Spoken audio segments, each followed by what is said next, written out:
আমার নাম গোড়া। আমি একজন কৃষক। আমার বাড়ি সোনানগর। আমার বাড়ি মা, দিদি মিলে বাস করি।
হঠাৎ একদিন রাতে খাবার দাবার খেয়ে আমাদের বাড়ি থেকে একটু দূরে মাঠের সাইডে একটা গরুর গাড়িতে বসেছিলাম। রাত্রে খাওয়া দাওয়া করে বসে বসে বিড়ি খাচ্ছিলাম।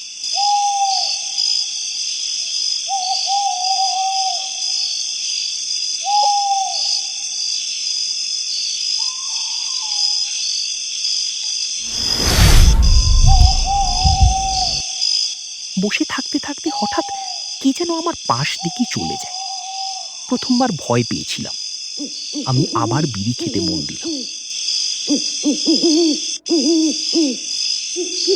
কিছুক্ষণ পর গরু গাড়িটা হঠাৎ কেঁপে উঠল। আমি ভয় পেয়ে গাড়ি থেকে উঠে দাঁড়ালাম। আমার কেমন যেন মনে হলো আমার পিছনে কেউ দাঁড়িয়ে আছে। আমি ভয় ভয় করে তাকিয়ে আমার পুরো শরীর যেন ঠান্ডা হয়ে যায়।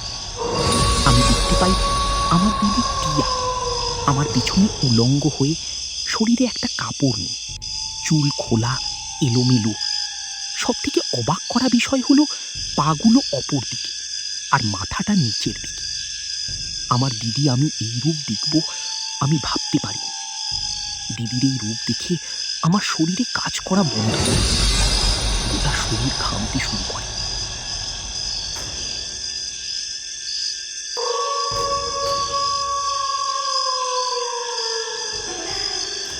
এমন সময় আমি অজ্ঞান হয়ে যাই। তারপর আমার কিছু মনে নেই।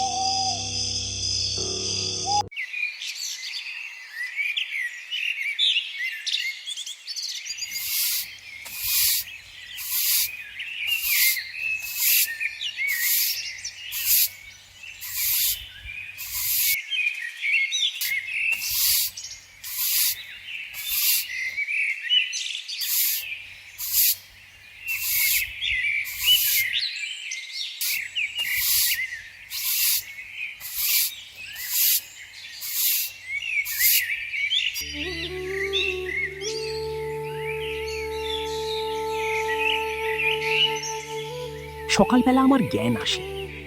আমি দেখি আমি আমার বাড়িতে শুয়ে আছি। এমন সময় মা আছে। মা এসে বলল, কিরে, কালকে রাতে কি হয়েছিল? কি আশ্চর্য ব্যাপার! আমি কথা বলতে যাচ্ছি কিন্তু কথা বলতে পারছি না।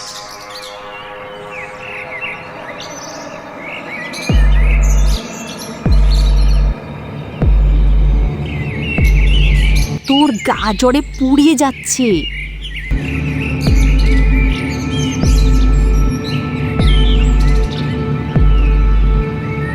মাগো, আমার ছেলেটা কি হলো? কথা বলতে পারছে না, গা জ্বরে পুড়ে যাচ্ছে।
সেদিন থেকে আমার খুব শরীর খারাপ। দিনের পর দিন কেটে যায়, মাসের পর মাস কেটে যায়। ডাক্তার দেখানো হয়, মন্দিরে দেখানো হয়, কিন্তু কোনো কিছুতে কাজ হয় না। দিনকে দিন শরীরটা আরো খারাপ হয়ে যায়। এমন কি হলো আমার যে শরীরটা ঠিক হচ্ছে না?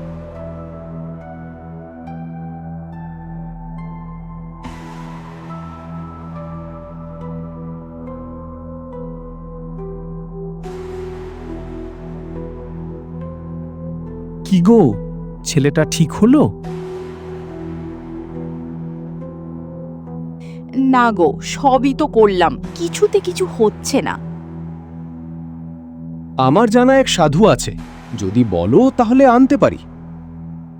ঠিক আছে, এনো, তাছাড়া কোনো উপায় তো নেই।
সাত দিন পর ততক্ষণে আমার শরীর আরো খারাপ হলো।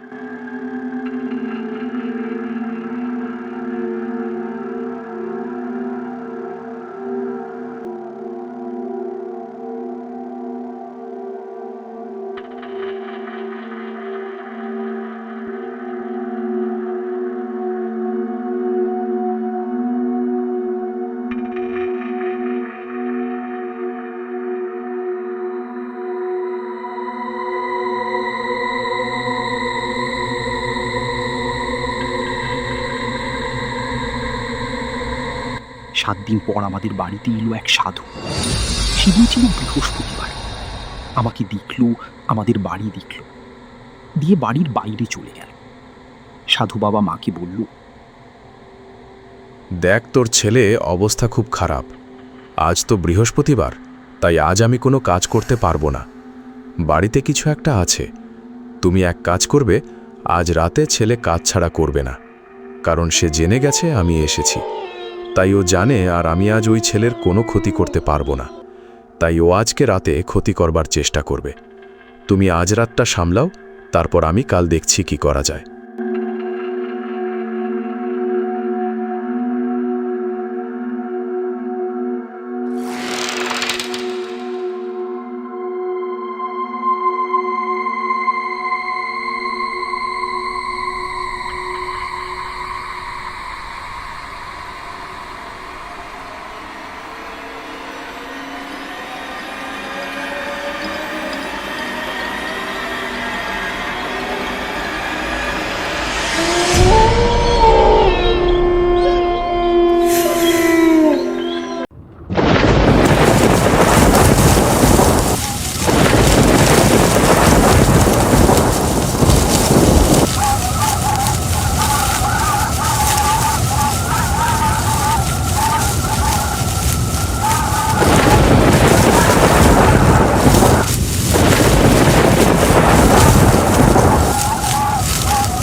সবাই মিলে খাওয়া দাওয়া করে শুয়েছি। মা সারা রাত আমার কাছে ছিল।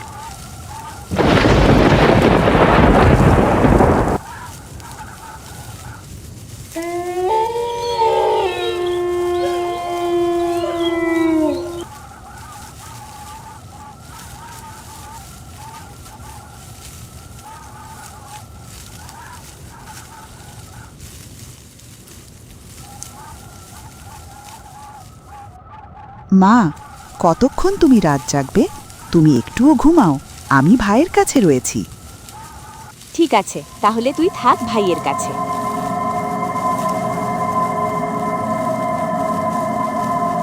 ঠিক আছে, তুমি যাও।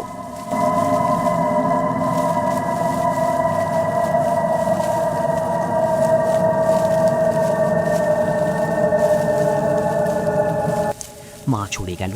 তার দিদি হঠাৎ বলে উঠল, কি রে, বেঁচে যাবি ভেবেছিলিস? আমি ভেবেছিলাম আর কিছুদিন বাঁচিয়ে রাখবো, কিন্তু আর কিছু করার নেই। আজ রাতটাই তোর শেষ রাত।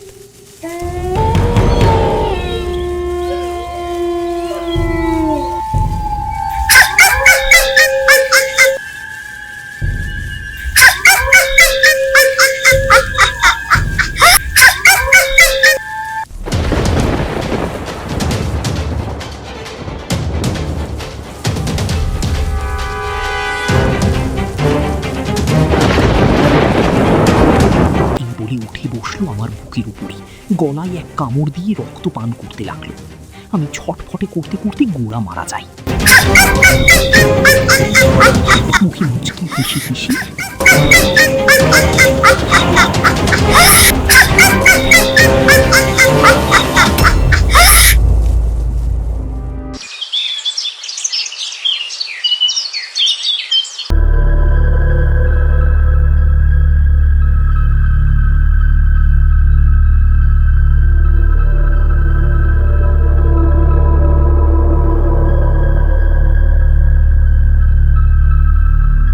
সকালবেলা মা এসে দেখে টিয়া বাড়ির এক কোণে বসে আছে, আর গোড়া নিতুর দেহটা পড়ে আছে ঘাটে।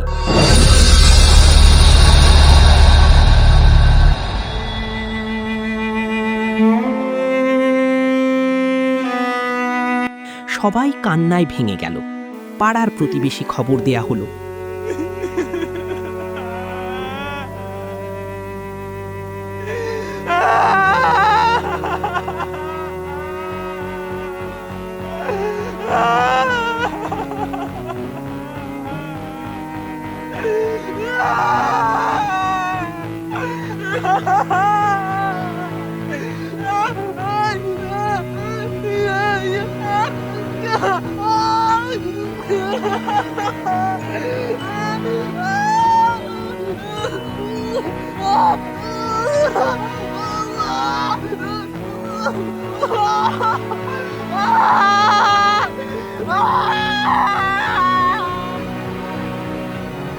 তারপর সাধু বাবা এসে আবার ঘুরে গেল।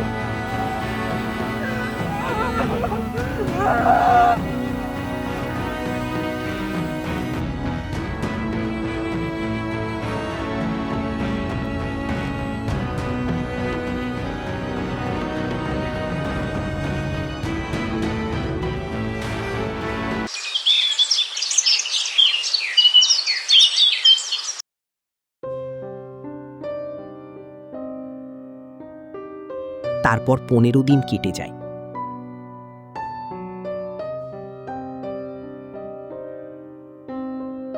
পনেরো থেকে 20 দিন পর পাড়ার প্রতিবেশীরা সবাই মিলে সাধু বাবাকে আনা হলো।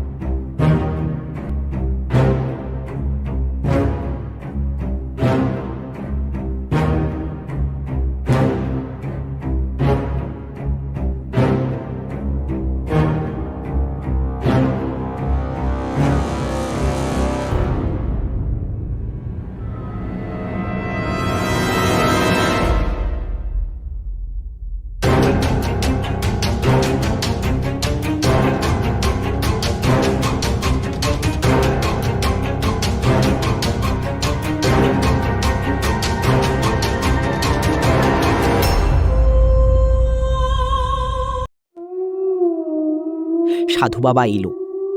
তোমরা সবাই বাড়ি থেকে বেরাও।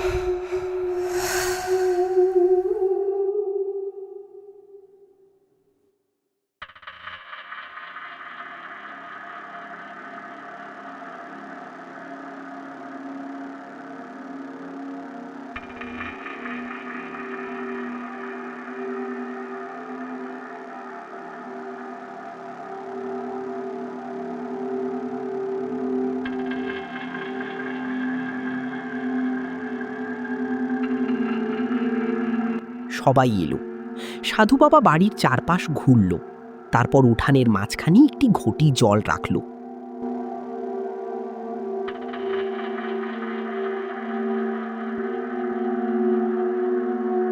তার মন্ত্র পড়তে টিয়া বাড়ি থেকে উলঙ্গ অবস্থায় পাগুলো উপর দিক করে হাতগুলো নিচের দিকে বাড়ি থেকে বেরিয়ে আসে। তারপর সে জঙ্গলের দিকে ছুটে পালিয়ে যায়। সাধু বাবা জোর করে মন্ত্র বলতে লাগলো। একসময় মন্ত্র শেষ হতে দেখি জঙ্গল থেকে আসছে টিয়া।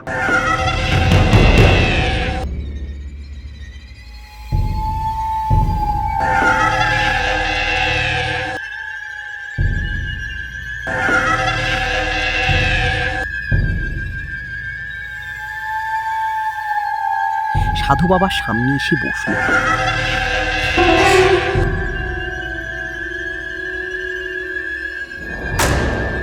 কে তুই? কে তুই? তোকে কেন বলবো? বলবি না? না। সাধু বাবা ঘটি থেকে একটু জল টিয়া দিকে ছড়ে মারে। টিয়া চিৎকার করে বলে উঠল, আমি ডাকিনি, আমি গ্রামের চৌমাথায় থাকি। তুই এর কাছে এলি কি করে? আমি আসেনি, ও নিজেই আমাকে নিয়েছে।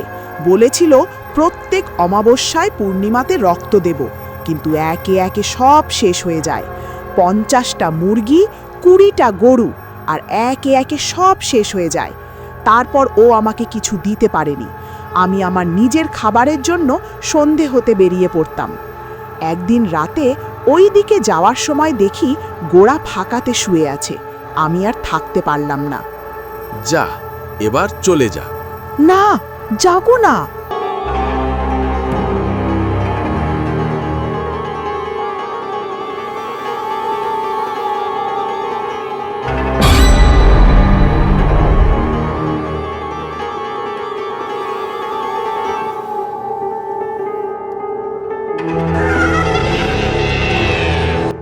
সাধু বাবা টিয়াকে ওই ঘটি জলটা সব খাইয়ে দিল। এমন সময় দেখা গেল টিয়ার মুখ থেকে একটা জিনিস বেরিয়ে আসে। জিনিসটা গোল, গোটা গা চুলে ভর্তি, মাঝখানে দুটো দাঁত, আর কি গন্ধ!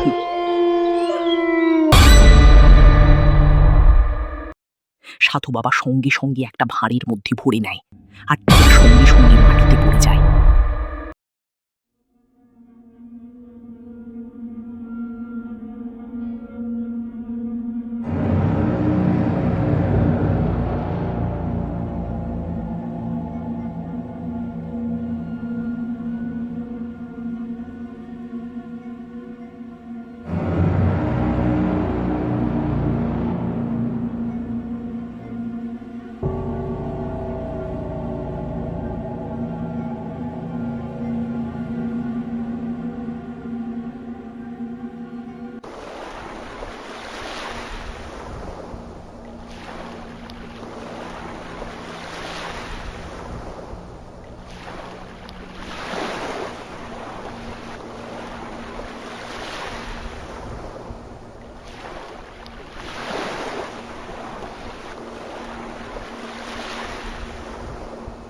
সাধু বাবা ওই ভাঁড়টা গ্রামে বাইরে নদীতে ভাসিয়ে দেয়।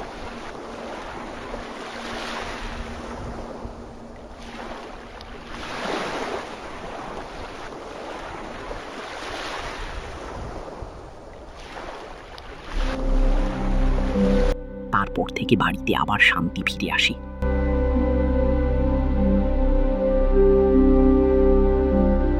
শুধু গোড়ামা আর খুশি হতে পারল না।